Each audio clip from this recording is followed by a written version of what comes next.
Introducing Research Methodology 2025, your ticket to mastering research, brought to you by the Center for Learning and Teaching at Foreman Christian College University in collaboration with National Academy of Higher Education at the Higher Education Commission and the United Board. This isn't just another course.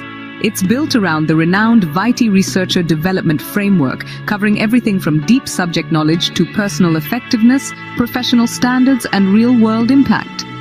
We are immensely grateful to our experts who have graciously offered their time and expertise in the spirit of knowledge equity. These experts are among the leading voices in their respective fields. And yes, it's 100% online and totally free, wherever you are in the world. Whether you're a postgraduate, early career researcher, or simply passionate about better research, this course is for you. Join us and be part of a movement for knowledge equity. Sign up now and unlock your research potential.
जी अल्ताफ। हम सूख गए आपके इंतजार में। मुझे मुझे शक हुआ, अनम्यूट कर लें अपने आप को। मुझे शक हुआ कि शायद आप आए नहीं सफर से, आपने रात को पहुंचना था।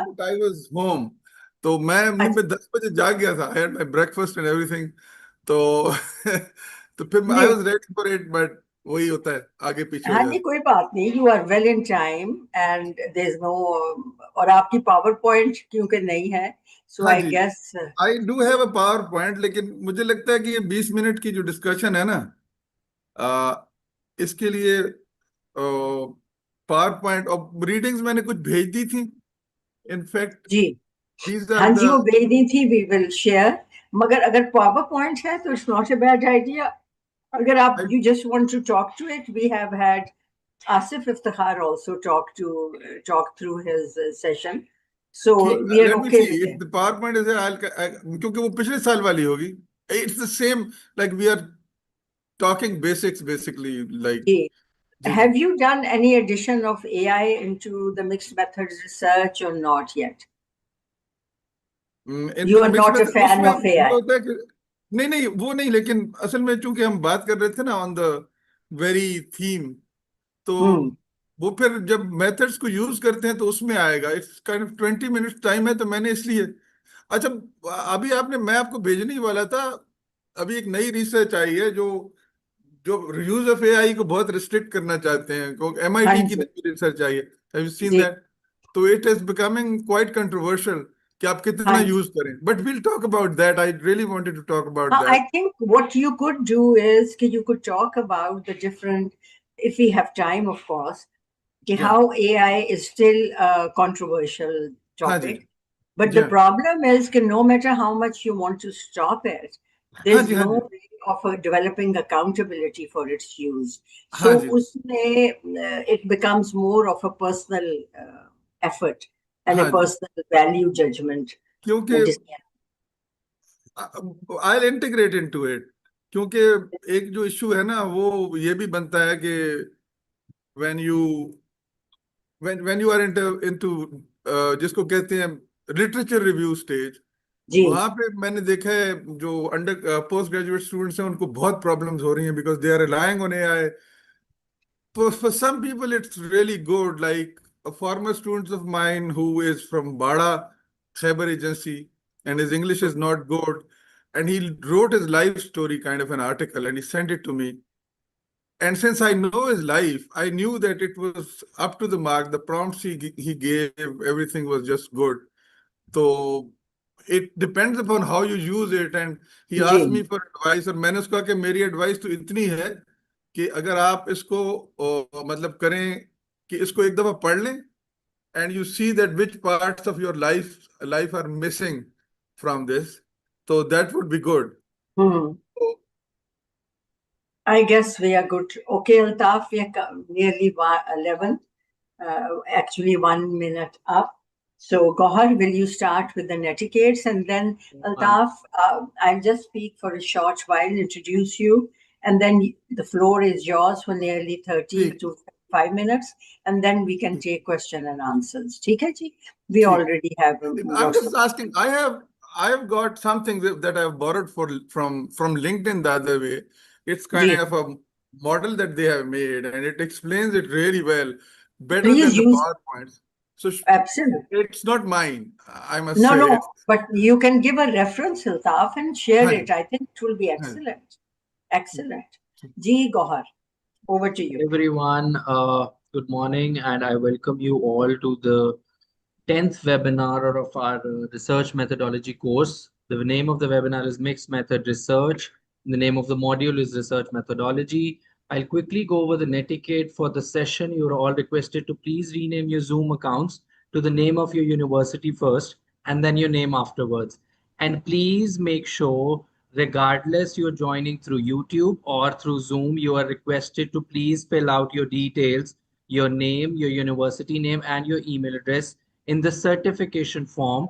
We'll be sharing the certificate form after 10 minutes in the chat box, and the chat will be disabled for the first 30 minutes, and then we'll enable that. And you're all requested to please be mindful and be sensitive about the chat, because there's a lot of people just writing their names and their university name. You're advised not to do that, so that we can only cater to the questions, and please make sure that you rephrase your questions properly so that they can be addressed. And that's it from my side. Over to you, Dr. Ruxana. Yeah, thank you, Gohar. Gohar is the manager at CLT. I think if you saw the introductory YouTube, we are a team of 5 right now, and a very robust team. We are very thankful to all of you for being here and having the confidence in our research methodology course that has become very credible all over the world. And we are very proud of that. HEC of Higher Education Commission is a collaborator, as well as United Board for Christian higher education institutions across Asia, housed in Philippines. They have been very, very helpful also, and they have shared it with all their institutions across many countries. Our main credibility arises from experts like Altaf Khan and so many others, if you've been with us. So far, as Gohar said, this is the 10th webinar, and of the module, the fourth module, that talks about research methodology. This is the fourth session, and we have one more to go. We have done qualitative, quantitative, scholarship of teaching and learning. Today we will do mixed methods. I think, Altaf, there's a basic problem. It is not method, it's mixed methods. S in front of Gohar, please do that. You made a serious mistake in how it is worded. And we have another powerful session to go in, which is by David from I think, American University of Sharjah, I'm not sure, to digital humanities as a part of interdisciplinary research methodology. And in that, you will come across AI and many other tools. We have over 14,000 registrations that will all look forward to your Altaf, your video and materials that you share. The international is 2,000 plus and 12,000 plus are national. 120 countries. Gohar, I take that always with a pinch of salt. If you put that forward, please put that number correct. I think there's something like 85 countries. You have lots of doubling that happens in your data, but even that is a formidable amount. And all regions of the world, starting from South America to North America to Australia, New Zealand, most of Asia, and Central Asia and Middle East. So we are very, very honored for your confidence in us.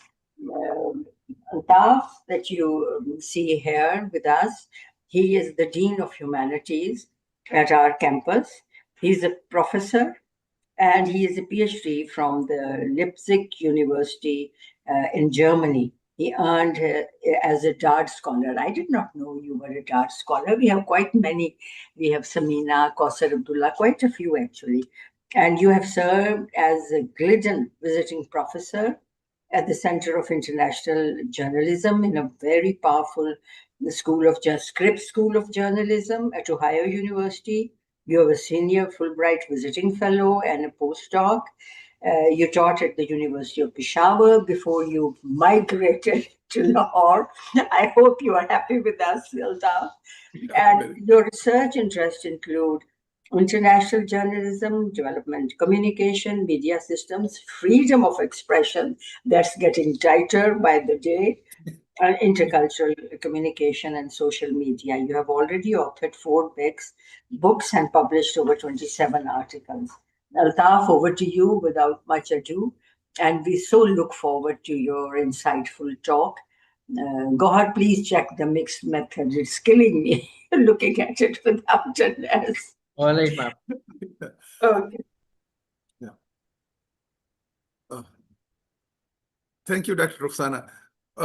First, I just saw this video yesterday, and there was a live television interview of an expert on the ongoing conflict. And what he couldn't manage was to fix his background. He wanted to have a different background, and it didn't work. I was trying the same too, and I decided not to do it. The foreground is too good. Don't forget about the background. We're happy with the foreground. Thank you. And then what happened was that the live interview was cancelled. And he said, once I find a proper background, because it became kind of funny. So, Yeah. And as you said, the mixed methods research, this is, I sent you 2 emails, like Gohar have seen those. And these are from 2 of my former students. One is doing his PhD at Ohio University. And he wrote that when I came to the US, I came to know that mixed method research is not quantitative surveys with a commentary. It's a separate form of research. And that's I think, one of the good beginnings to any introduction to mixed method research, because most of the people think that it's kind of gathering some comments from experts or anybody, or doing one focus group discussion, having some interviews, whatever, one or two or everything, and then you do a survey and you add these to them, and that's it. Like that's how it works. It doesn't. But it seems like that. Like I remember when my professor asked me to develop my structure, and it was the year 2000. It's 25 years back, and he said we were walking to a Nobel laureate's house in Germany. You have many of those, and in chemistry. And he said, well, I want you to do something and bring some, put something empirical into it. Because right now, everybody, even if you are doing a biographical research, people would like to have some empirical aspect of it, asking questions, how was the guy, not relying on books and everything. So that was not mixed. What he was saying was exactly what we take it right now. I decided to go for a mixed method research. So one of the most important things, I'm sorry, I couldn't find my PowerPoint. I don't know if you have it. Go, I don't know if Yes, you have. I'm searching Yeah, it if you for. have it, just put it up, then it will be easy. Because my computer went dark the other day, my laptop, and I had to redo it. And the guy who did it forgot to put PowerPoint into it. My phone has it, my computer doesn't have it.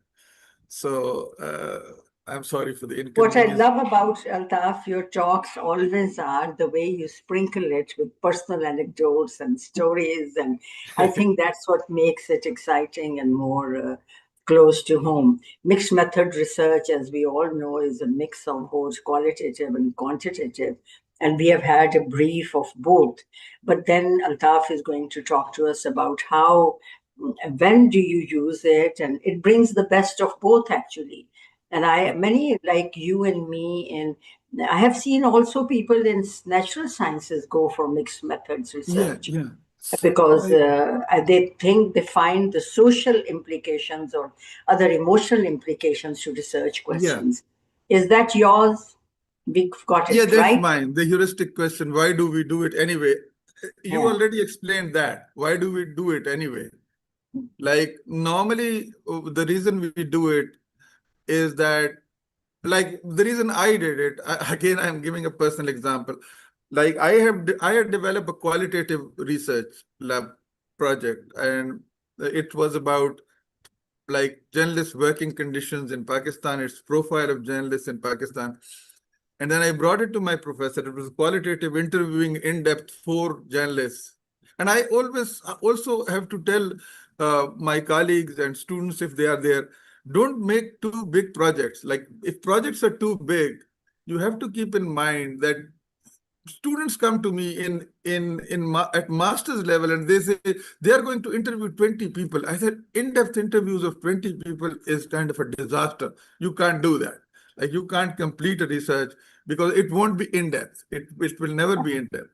So and so I went there, and the next question I was asked whether there is a study on journalist working conditions in Pakistan.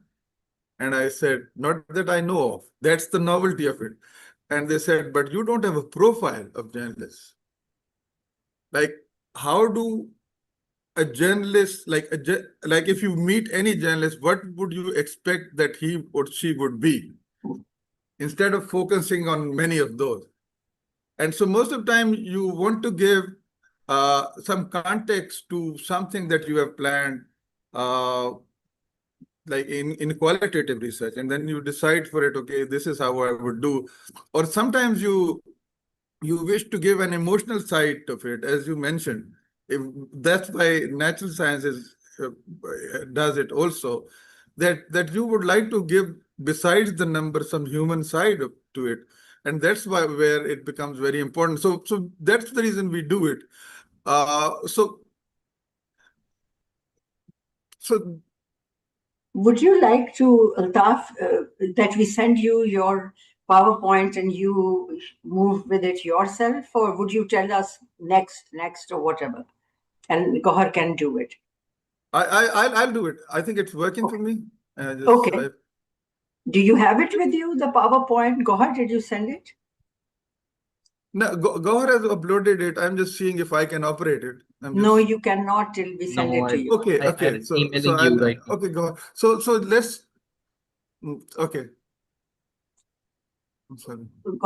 I think we could start with the generic discussion on, and he will send you the PowerPoint, and then you will be able to share it. So one of the questions. So start with the 5 questions. Gohar put the 5 questions on the screen, so at least Altaf could start with his talk. I think that will help, right, Altaf? Yeah, sure. And he will send it to you in the meantime. Yeah, that's the most important thing. What do you want to know? Like exactly what is your purpose? Do you want to know a human situation, or do you want to know an overall profound? When I am speaking from humanities, social sciences perspective. So natural sciences might have a different focus, but my knowledge is limited to what I do. Altaf,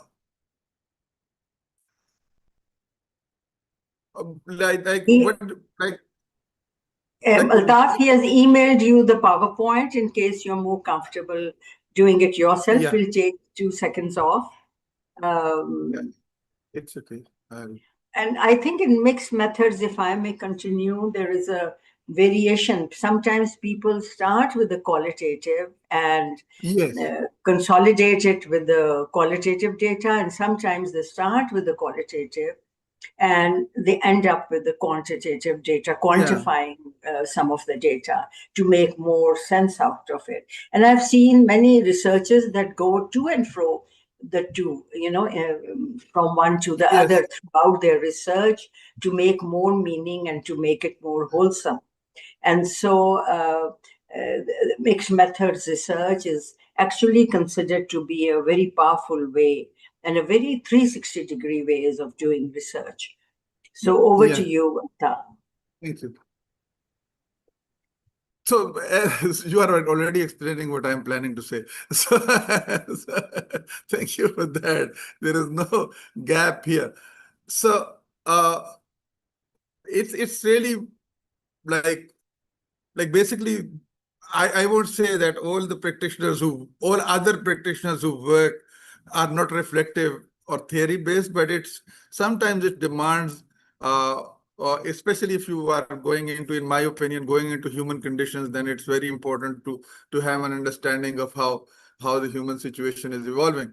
And for that very reason, if the thinking pattern that it demands is basically systematic and evaluative thinking, because it gives you an opportunity to reflect more and to dig deeper. And if you are thinking to dig deeper, then you won't be satisfied simply with a profile which is quantitative most of the time, or only the emotional side, which is considered to be a bit subjective. It's a different discussion, but we won't go into that. And it's also I always say this, that whenever we develop a project, we should keep in mind that it's not simply getting a degree. It has far bigger implications than that, because something that goes into a body of knowledge becomes very important. It is something that we share with humanity. So it's always good to keep in mind that what would be the effects, how would people coming after me see it, what guidance they would get out of it. And if you are into humanities, social science, and even natural sciences, you always like to have a human side to it. COVID is a big example. Like I always mention it, this has changed our thinking towards natural sciences. And then the question is that what do you want to know, basically? Like it's the question of focus, as Dr. Roxana mentioned, that what is your priority, basically? Like which aspect would be the detailed one, the one that will dominate your study, and how would you collect the data? Because these are decisions. Some people just start something, and I'm just saying it because of my experience, that they pre-decide that they'll do a mixed method research. That's not good. Although I do prefer doing it, but most of my projects are like that. Like most of the students that work me also get into that direction, and so if you have a clear idea of what you aim to get out of it, then you can pre-decide to have a mixed method research structure. But even if you do that, it's important that you have to understand which methods are you using to collect data or engage stakeholders, like what is the dominant aspect of it.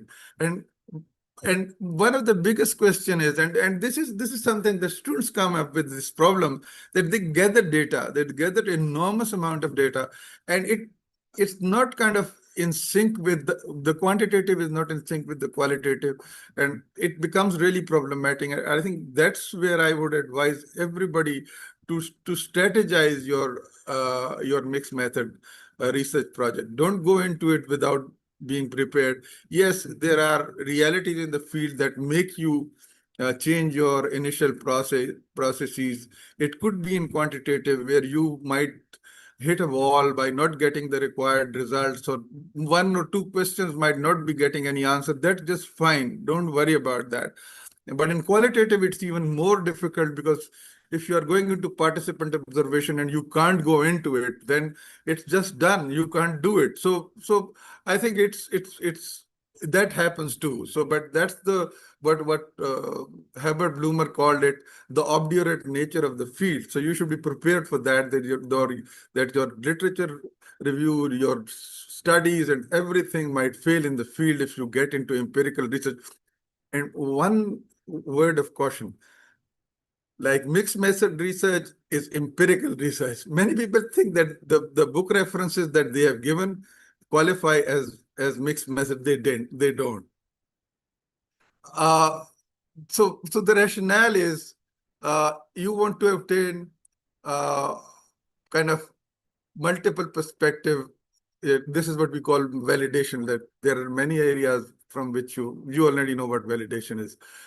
And also the idea is to develop a comprehensive understanding. What is comprehensive understanding? It means that if you are doing a predominantly quantitative research, and it's about a human situation, you would really like to have a human side to it. Like you can't represent human beings in numbers, and you can't really, it's not easy to really transform numbers into human emotions. That's not possible. And it's true for natural sciences also. COVID is a big eye-opener. And also statistical results. And that's where, again, if you are doing a huge quantitative survey and it brings you all the things, and then you say, okay, what does it exactly mean, this result? Like that number of people are doing this. Like for Pakistan, for example, when Pakistan survived COVID, everybody was asking this question: how did these guys survive? And it's really interesting that the Economist or the Foreign Policy wrote that because their living conditions are so harsh, they are immune to it. That was racist, and that was really looking down on a nation which is the fifth biggest nation on earth, but they didn't have any other explanation. And also contextualization of measures, like how would you work? Like it's also a strategic process. I'm not saying that if you are doing qualitative or quantitative alone, it's not a strategic process, but here you have to really weigh your options. Mixed method research is qualitative and quantitative. Again, the question of how mixing these, I simplify it most for myself. Like qualitative is more effective. It gives space to human emotions.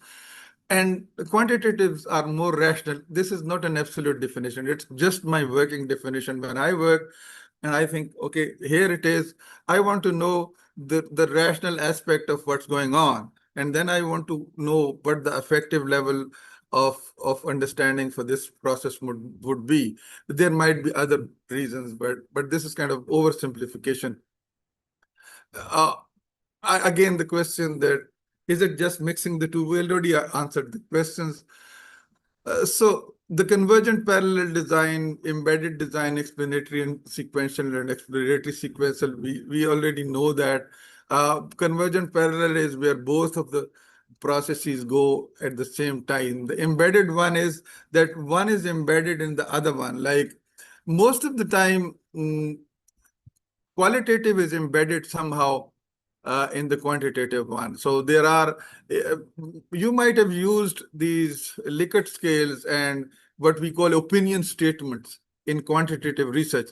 Basically, opinion statements in quantitative research represent the embedded design, basically. This is what they are doing. You are not using a separate structure for it. You might be using it, but already in the quantitative, you are having questions that are answering qualitative emotional questions. And you are giving a Likert scale. I always say give a 5-point scale because it gives you a very good middle value. But that's again a question of design. Explanatory research is basically sequential is that basically what you are doing is that you are having predominantly quantitative. So explain things as the word goes, and then you will have a qualitative side of it, which will strengthen it by giving the emotional affective side. Exploratory sequential is basically you are having a predominantly qualitative research structure, and then you say, okay, here I am, I have it all, but again, I would like to have some validation uh, through asking questions to a larger group of people who would be validating my qualitative structure. Because as we all know, qualitative studies are not big. Like you have to choose your population wisely. You can't really approach everybody.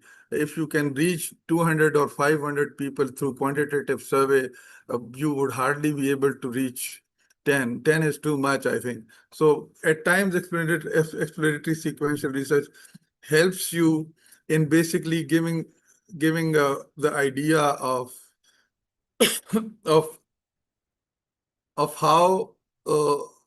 how good your results in individual interviews are. Despite the fact that we validate individual opinion by saying that it's as much part of truth. My opinion about myself uh, is also part of truth as much as anybody else's opinion about me. But still, you would have experienced people who are doing research and they go into individual in-depth interviews. Uh, and already a hand raised. Should I answer questions if there are any? No, sir, we'll cater to them towards the end of the session. Okay, okay. Yeah. Yeah, and I often come across students who decide to interview an expert, and the expert talks about themselves, and we all are in a habit of listening to our own voices. And then in the end, you say, okay, guys, there is a lot of stuff that's useless. But I had to listen to all this and also record it and also transcribe it because that's my job. This guy is an expert. So at that time, your exploratory sequential format might help you in understanding, okay, these are the parts that are useful. You don't want to use your own decision and you say, okay, I would like to validate it by asking more questions, people a general question and developing a structure. Yeah, at the end of it, I don't know why. So I just, as I have, Dr. Ruftana and I, we talked about it in the beginning, that the use of AI is something that is being very important.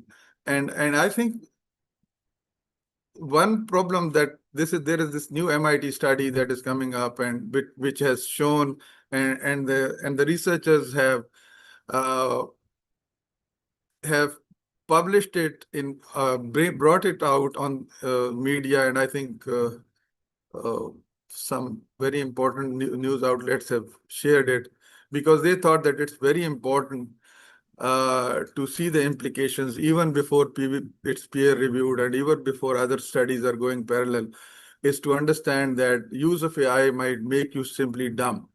You might become so lazy that the process of innovation might stop.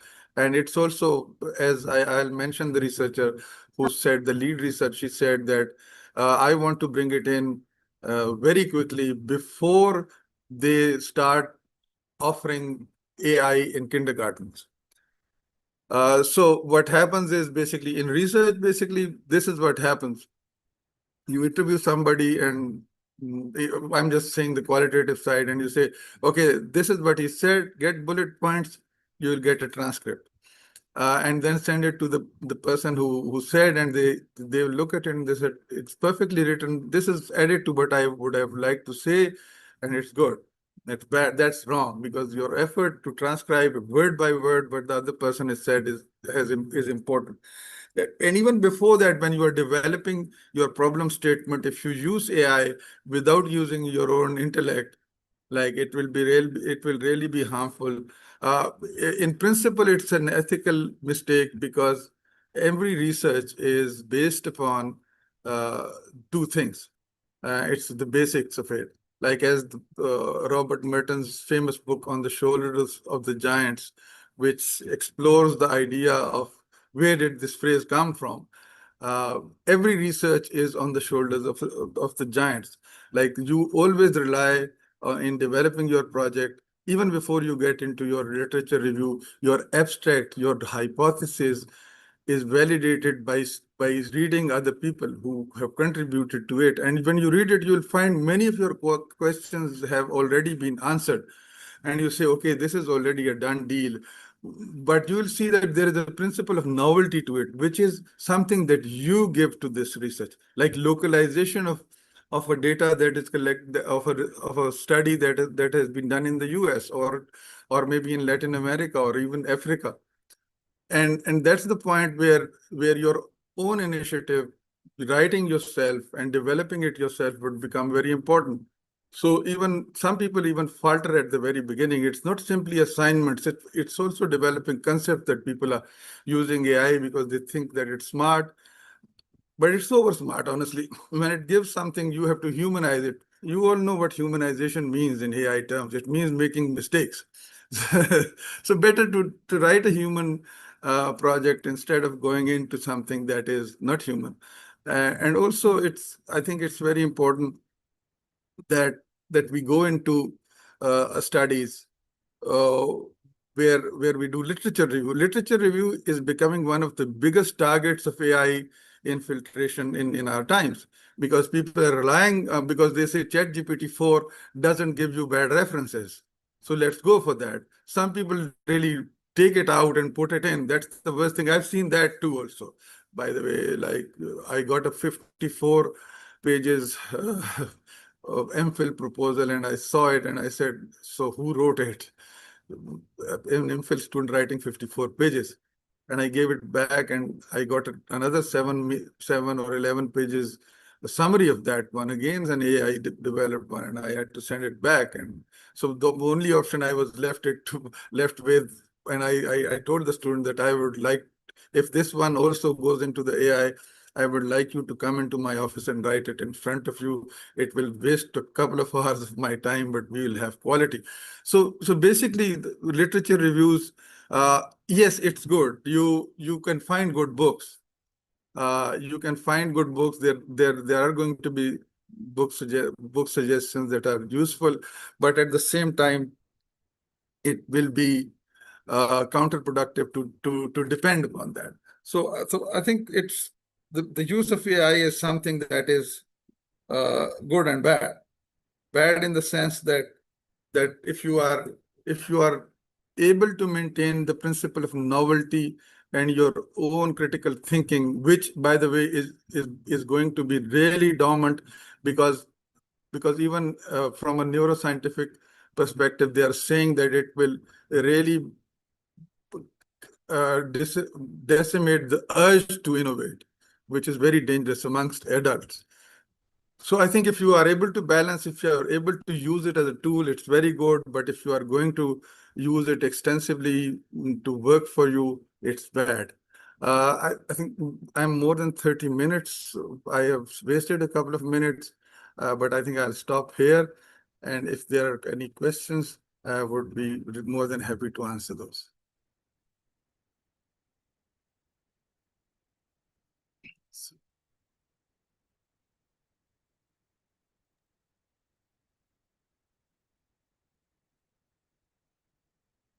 Altaf, sorry, Mavish takes over in the second part. She will Okay. sort of, if there are any questions, she'll state the questions, and she will take over and say thank you. Are you done with your PowerPoint? We are working Yeah, on yeah, it now. yeah, yeah. Okay. I've taken it down. Should I put it up again? No, that's okay. Mavish, over to you, please.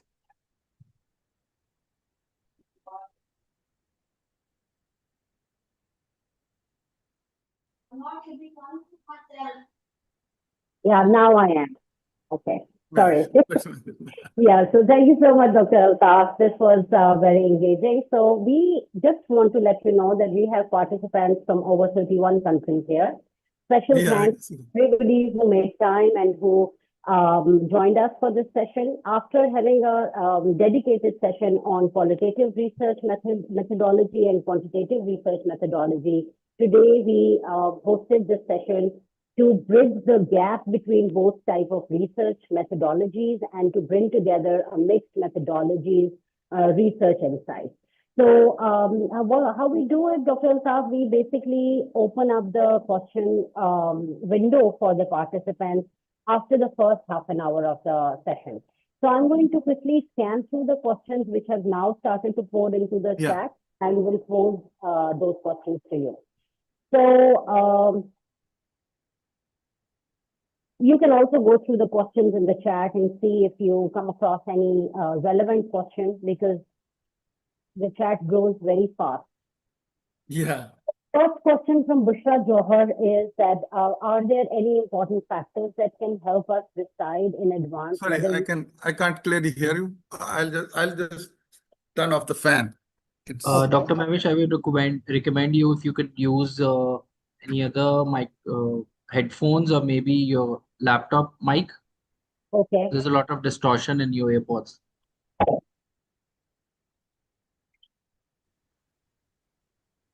Meanwhile, I will state the first question, and you can figure that out. So we have a question from Bushra Johar. Are there any important factors that can help us decide in advance Yeah, whether I'm sorry. There is an utter confusion between Mavish and Altaf and Gaur. Mavish, you are audible, but it's kind of slow. So if you could kindly raise your voice, otherwise it's better than before. Ji Gohar. yeah, okay.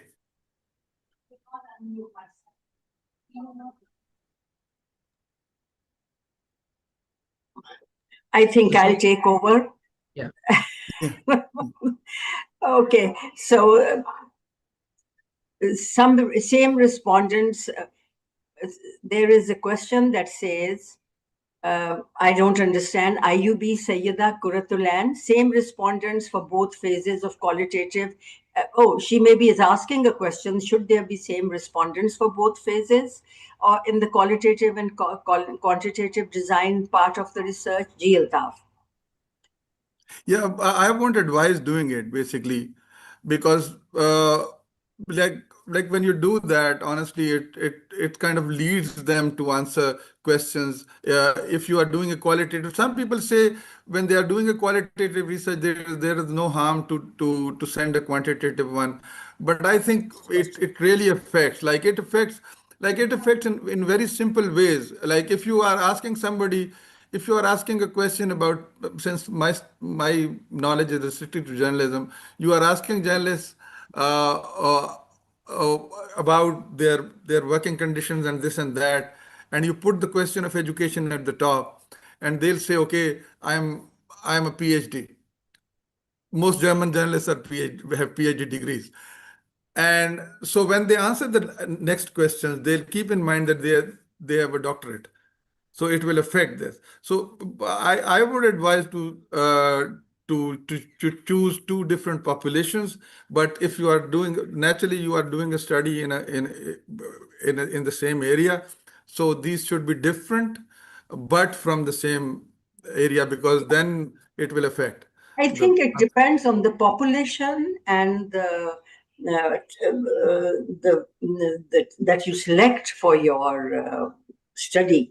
And Yeah. in that population, if they are a part of your broad study, but you then pick up some for a detailed intervention on the basis of certain qualifier and certain indicators that make more sense. You do not just do a random picking by and large for a more detailed exploration once you have the broad landscape. And usually that works well. G. Mavish, over to you. Yeah, thank you so much. So just to add to what Dr. Altaf has said, I think that it very much depends on the purpose of the research question. Sometimes you want to triangulate the information and taking the quantitative responses from one set of respondents and validating it with the other set of responses which you receive through qualitative research methodology. That helps you to bridge the validation between both the designs. So I have the next question, which is a very interesting question. It's from a participant from Malaysia, and they're asking, when deciding between an explanatory followed by sequential design, which is a quantitative followed by qualitative, and an explanatory followed by sequential design, which is qualitative first and then quantitative. Are there any other criteria that we should consider beyond which data comes first? Well, I think the decision to give precedence to one over the other comes somewhere when you are developing your problem statement. Because your problem statement, there are many names of it, even if you call it your hypothesis, because some countries go into hypotheses and they don't go into problem statements. So I think that's the point. What do you wish to know? Do you wish to know what many people think about this problem? And it also depends upon the existing data in that locality, like in that universe that you are trying to understand. Like if there are good profiles available already, so you have the quantitative, you have a lot of empirical support in quantitative terms that could help you in basically having a qualitative one first. But if it's not there, then you need a quantitative one, which could be also what we call a convergent one. Uh, but it's always the main consideration is what is your aim to get. But along with that, what do you have in hand? Like if I am doing a study in Pakistan, so I'll see, okay, how many studies in this area are already there. What is their focus that could help me develop my project? And for example, there is a lot of anecdotal evidence which is written in books and things like that. So I say, I pretty much have the qualitative side a bit covered, but it needs kind of a research support. So I say, okay, I'll do a profile, do quantitative, and then it will be followed by qualitative one, which will be, I see another question. If that comes to the fore, I'll answer in that one. So it depends upon what do you have in hand, what you intend to do. These are two important questions. Thank you so much. I think you have very much answered the next question as well, which is it necessary to equally weigh qualitative and quantitative parts of methodology in the mixed method study, or should we consider keeping a balance, or should the researchers be inclined towards one methodology of research and prefer it over the other? So many questions are of the same nature. Yeah, the bias is always there. I see something like bias. The bias is always there. Many people think how to eliminate bias. And I think how to understand your bias is important. Like how to understand your bias is important, and how to put it there that this is the bias I have. This is something that historians do so very often. One of the biggest questions that comes to the fore to the historians is that decision making. So can I make decisions because I am a historian? My job is to narrate, not to decide. But then without a decision, what would be the value of the study? So I think bias is always there. Stating your bias is good. Like it's good to have it. I forget the question. Sorry, I talked too much. So what was the other aspect of it? The beginning of it? They're just asking that, is there any certain criteria that should define how to maintain a balance between both the approaches, or is it okay if the researcher is inclined towards any one particular methodology. Yeah, the inclination is always there, so you have to accept that it is there. Nobody can say that I'm not inclined to one. Like I have a huge bias towards qualitative because I always want to understand the affective aspect of human situations. So I have to really curb my bias and say, okay, it's good to have these wonderful statements coming to me, but but the research needs to be balanced by credible data that is more hands-on and gives you numbers. So at times you have to balance it by understanding your own bias. And again, the first question that I have answered, you have to keep in mind what is there in hand and what do you need to add more. Thank you so much. So there are so many questions related to explanation of these terms, the three terms exploratory, validation, and triangulation. Although these can be found easily using I understand. AI, but if you could just briefly talk about this by giving examples. I understand. Like validation is something that if I give a human term, like we all like all the pictures that we post on fake Facebooks and all the statements that we give are trying to validate us. Like most of the time we are seeking validation when we are on social media. So we are our perfect selves. These are the selves that we wish to be. Like these are the selves that we wish people to know about. The same is true in research. Like it's kind of validation is basically making sure that your study is not marred by bias. It's not for that we basically triangulation is done to ensure validation. Like you use different data sources. Like if you are doing simply a qualitative research, so it's again exploratory, explanatory. Explanatory, as we see, is predominantly quantitative because it explains, like, and it doesn't explore deeper. But triangulation means that you are using different methods. One way is if you are doing qualitative. Most of the time, qualitative, some people go into uh, in-depth interviews and they think that that's enough. But then you would like to do participant observations, then you would like to do focus group discussions. Why do you do that? Because you want to make sure that you have triangulated everything and also use two methods by having kind of qualitative and quantitative. And as I mentioned, you put opinion statements in your quantitative survey, which is basically a bridge to qualitative research. And then you use three other methods. You are going into 5, 6 methods. And the reason that you triangulate is basically you want to get good results. You want to have reliable results that are valid. Absolutely. Thank you so much. So the next question is also about, research methodology where the participant is asking, are convergence, design, and concurrent triangulation the same as mixed method research? Well, the difference is in the intention, basically. Like if you design something to have, again, like having quantitative research and a commentary to it might give the same results uh, as a qualitative research that is as a mixed method research that's designed to do so. So it's not like the methods are important, but if you look at the methodology, which includes theory, your intentions, what you wish to do, and also the research gap that you want to fill, and all these questions, so you are building something which comes to the decision whether you are simply going into a convergence design or you want to have a full matrix that brings you results which help you solve your problem statement. Like that's the difference. There is in results, most of the time, most studies look the same.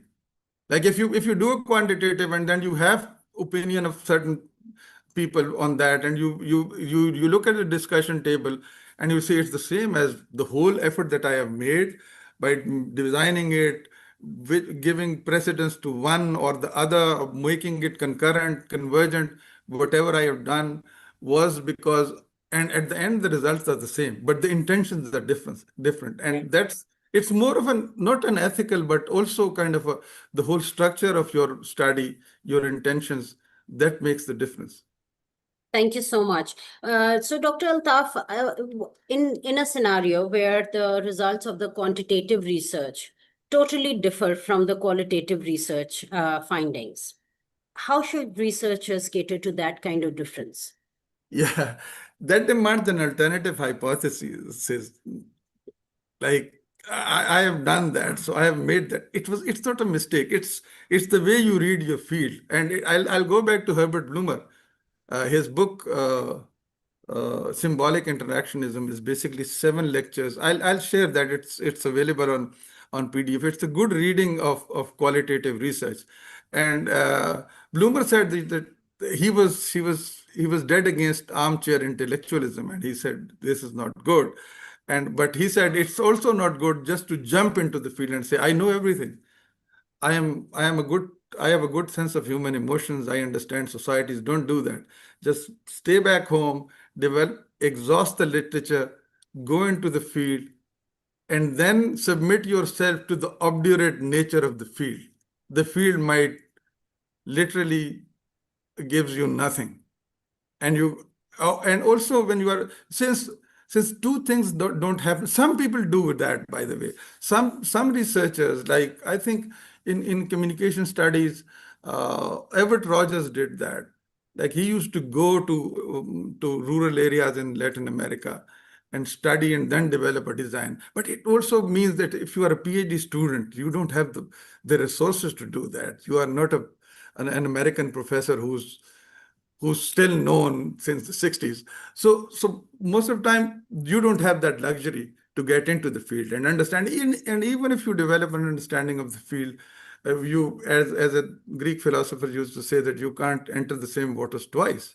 You can't do that. And when that happens, like I remember doing it, like I thought in my structure, in my methodology, when I wrote it and everything, and I said, because of education in journalism at the University of Peshawar, the journalism flourished, professionalism flourished. The result was nil.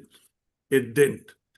Safety came from writing in English newspapers because government didn't have much control over them. They didn't bother actually, and they were getting better salaries and their job security was higher, so they were more professional. So that might happen. Then you can't go into the field again.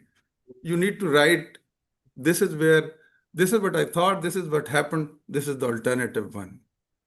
It doesn't happen often, but it does. Yeah, and it does come as a shock when there is so much divergence between two sets of data. Researchers, especially the young researchers, may receive it as a shock because there's nothing to triangulate there. Yeah, I'll just add to it, Dr. Mavish. Like sometimes you, especially in qualitative data, it happens. Like it happened to an MPhil student of mine recently, and she was studying kind of working conditions of journalists in different parts of Pakistan, and she had questions, and she came back and she said, so the main answer was long stay correspondent. She said people in that part of the country don't know what long stay correspondent means, and I think that's the answer.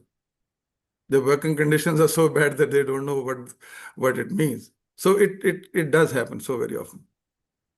All right, thank you so much. So the next question is also very interesting. Somebody has asked that if we want to process quantitative as well as qualitative data in SPSS, of course, it has to transfer from manual coding to then, themes, and then some sort of mechanism to transfer the data to SPSS. Would that kind of research still remain a mixed method study, or would it be more inclined towards the quantitative research? Yeah. I would say no. Because when you do quantitative research and you give it to SPSS, we all know that you give all the values. And you write what it means, every question what it means. So already when you click and you get the results, you are not simply getting the scales, but you are also getting narratives. So I think like the best way would be to use qualitative data as it's used, because then you will be having two different narratives and it will collapse right there. If it's the similar as the one that you collected through your qualitative research, somebody would ask, why did you do that anyway? Like it's just the same. And if it's too much, there is too much difference. So as the previous question goes, then you are in a fix. You don't know. I would rather prefer to use different methods like critical discourse analysis or something like critical theory, not critical discourse analysis. The other day, somebody corrected me that I'm talking too much of critical discourse analysis. There are better ways to deal with it, and I totally agree. But I think that would be discourse analysis would be a good way to analyze your qualitative data. Whenever we enter mixed method research, we should always know that it's a more effort than using one. Thank you so much. That explains it well. So this is our last question. I think I've scanned through the chat, and most questions are concerning the choice of tools, keeping a balance between both approaches, justifying why are you choosing the mixed method approach. So Dr. Altaf has taken questions on these aspects, and we hope that he has answered all your queries. So the last question that I'm going to take is that how should we develop variables to ensure authenticity of mixed methods research results? So should the variables remain the same in both types of different research methodologies, or should they be the same? Being the same is kind of identical. I won't say that, but they should, like, again, I'll again go to your research problem, where you have decided to know a certain area of human existence, and these should conform to that. And naturally, they should have a connection. Otherwise, you won't be getting any results that are useful, because the reason that you are mixing two areas, there are quantitative and qualitative. That's the two ways of empirical research. And you are taking the whole thing in your hands, and you're saying, okay, I want to have results. And if these two are not in sync, then you might be getting a discussion chapter which is really not helpful. So these shouldn't be identical. That would be wrong, but they should follow the same spirit, not the letter. That could be like at the end you need to sum it up somehow, and you won't be able to sum it up. It's not fiction. It's research. Yeah. So thank you so much, Dr. Altaf. If there are any closing comments that you want, and especially if you want to suggest any reading material, any books for the audience, because many of them have also asked if you could refer some reading material to them to, strengthen their understanding on mixed method research. Yeah, it's. I'm sorry that I couldn't answer all questions, but Dr. Mavish and Dr. Sana, thank you for summing them up for you, Dr. Mavish. That's a huge effort, because I see similar questions and they're in hundreds. I really appreciate that. It shows either I didn't explain anything or somebody took interest in the talk. I'll take it as the later. I have shared a few books with you last night. I was traveling, so I arrived late. And I would send the names of these. These are good because one set is sent by a PhD student in the US. He's studying. I think he has almost completed his research. So there are thousands of books available, but there are books that are in use. And the other one is a professor who is in health communication, pretty big name, uses a lot of those. But added to that, I'll share a couple of other readings. And since these guys are my students, I don't know whether it's legal to send those PDFs. They have sent those PDFs to me. I don't know if we can share the PDFs with all the colleagues. These are 5 books that are good. And also, I think it's really important to understand that knowledge production is a process, and it doesn't come easy. It needs a lifelong effort. I still don't understand how to do research, honestly. I am at a loss. So thank you very much for the opportunity, and thank you everyone for being so kind. Your questions mean that you at least listened to what I was saying. Absolutely. That's really hard.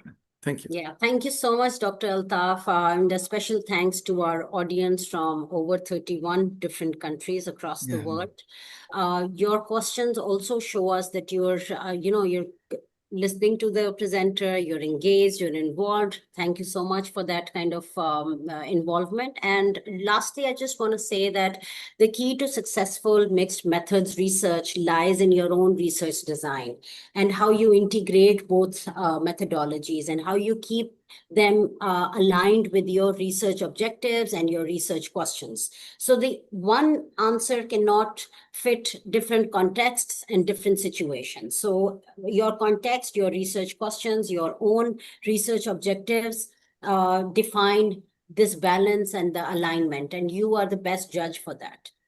This webinar, its recording will be available on YouTube. If you want to refer back, please feel free to do that. If you haven't yet subscribed to our YouTube channel, please do that.